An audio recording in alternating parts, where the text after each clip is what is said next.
গোমতী জেলা কমিটির সম্পাদক কমরেড পরিমল দেবনাথ সহ অন্যান্য সম্মানিত নেতৃবৃন্দ, মায়েরা, বোনেরা, অভিভাবকবৃন্দ, বন্ধুগণ, আমি দুই একটি কথা বলব।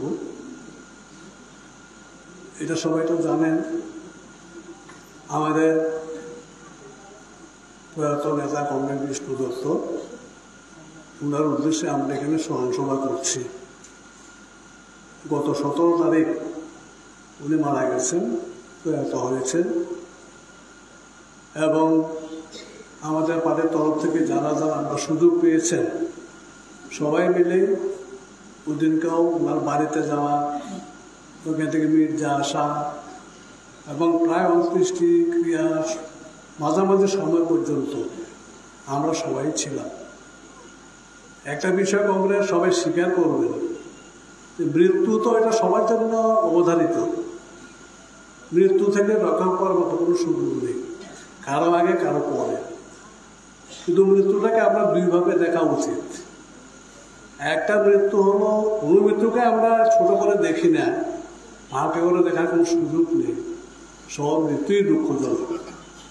কিন্তু তার মধ্যে কিছু মৃত্যু আছে, এগুলি সাধারণভাবে গণ্য করা যেতে পারে। দুঃখ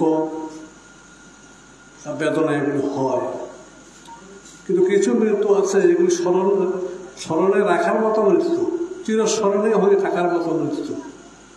এই চিরস্মরণীয় হয়ে থাকার মতো মৃত্যু, তার মধ্যে যারা আছেন সেই দলে তার সঙ্গে কমরেড বিষ্ণু দত্তের নামটাও যুক্ত করা যেতে পারে, যেটা আজকে হলসভা আপনারা প্রমাণ করলেন যে আমরা এখন তো খুব খারাপ অবস্থার মধ্যে আমরা চলছি, কঠিন অবস্থার মধ্যে চলছি সারা দেশে, সারা রাজ্যে।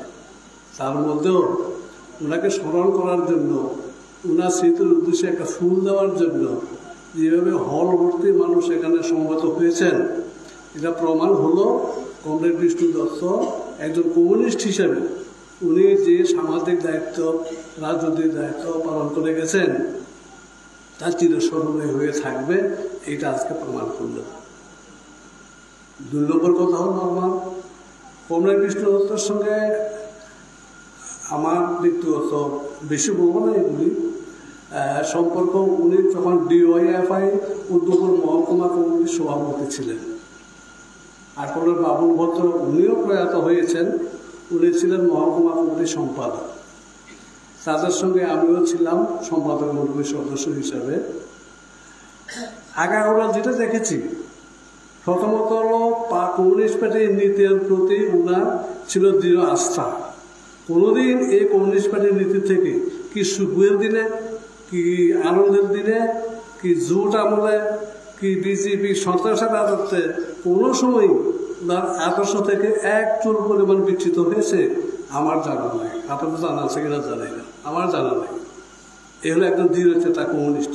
কমিউনিস্টদের ওনার থেকে এইটুকুই প্রথম আমাদের শিক্ষা নেওয়া উচিত যে সুখের সময় আমি, দুঃখের সময় আমি দূরে। এই কমিউনিস্ট পার্টি মানে সেখানে সমাজের জন্য, মানুষের জন্য, গরিব মানুষের জন্য, শ্রমজীবী মানুষের জন্য কাজ করা কঠিন। সুখে দুঃখে সমানভাবে পার্টির পাশে থাকা, কর্মীদেরকে সাহস দেওয়া, বিপদে মানুষের পাশে থাকা, এটা হলো ওনার জীবন থেকে সবচেয়ে বড় প্রথম শিক্ষণীয় বিষয় হলো এটা, যেটা কমরেড বিষ্ণু দত্তের জীবন থেকে আমরা শিক্ষা গ্রহণ করতে পারি। এবং ওই সময় আমরা দেখেছি উনি নেতৃত্ব দেওয়ার মানে চূড়ান্ত ক্ষমতা ছিল ওনাদের। এই ডিওয়াইএফআই কনফারেন্সের ইমিডিয়েট পরেই 1986 সিদ্ধান্ত নিল ডিওয়াইএফআই রেলের দাবিতে দিল্লিতে যাওয়া হবে। রেলের দাবিতে যারা গেছিলেন তাদের সঙ্গে আমিও যুক্ত ছিলাম। আমরা বলছিলাম যে উদয়পুরের টিম লিডার হবে কমরেড বিষ্ণু দত্ত, এবং একজন টিম লিডার হিসেবে যা যা দায়িত্ব পালন করা প্রয়োজন খুব নিষ্ঠার সঙ্গে, দায়িত্ববোধের সঙ্গে উনি দায়িত্ব পালন করেছেন।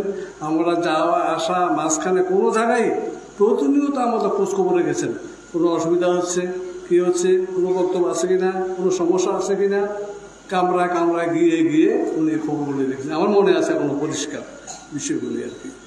সুতরাং এই যে মানে ওনার যে একটা মানসিকতা, কমিউনিস্ট সুলভ মানসিকতা, সংগঠক সুলভ মানসিকতা, এটা মৃত্যুর কয়েকদিন আগে ওনার বাড়িতে আমরা গিয়েছিলাম।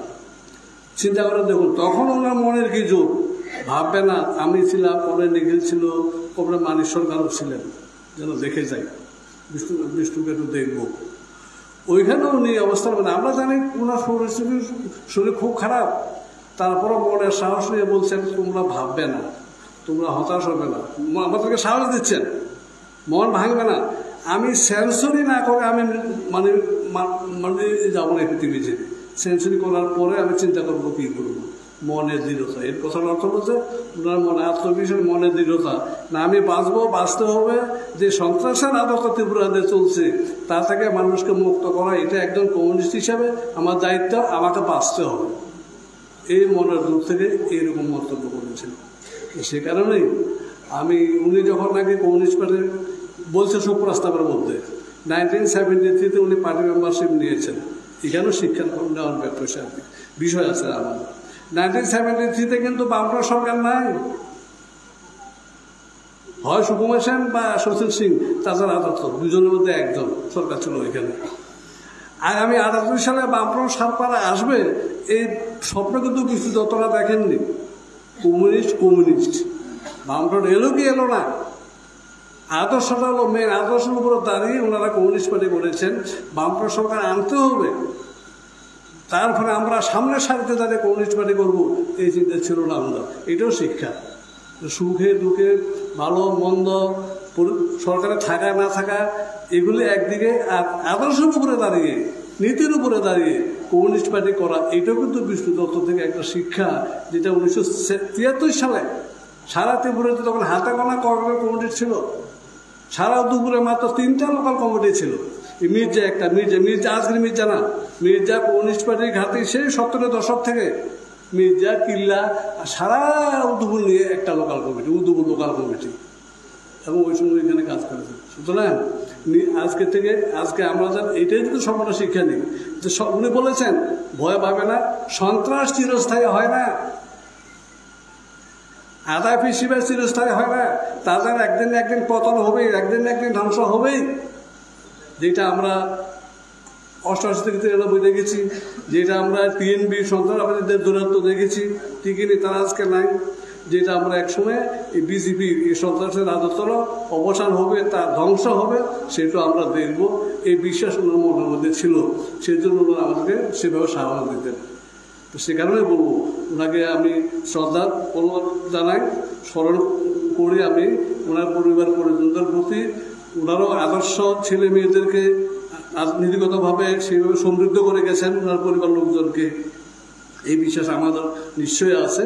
আমি অনুরোধ করবো আপনারাও এখানে এলাম, ফুল দিলাম, সবই করলাম, সম্মান জানালাম, ওনার নীতি আদর্শ সামান্যতম যদি আমরা গ্রহণ করতে পারি তাহলে বলবো ওনার প্রতি প্রকৃত সম্মান আমরা প্রদর্শন করলাম। এইটুকু আপনারা করবেন, এই আমার বক্তব্য। সবাইকে নমস্কার।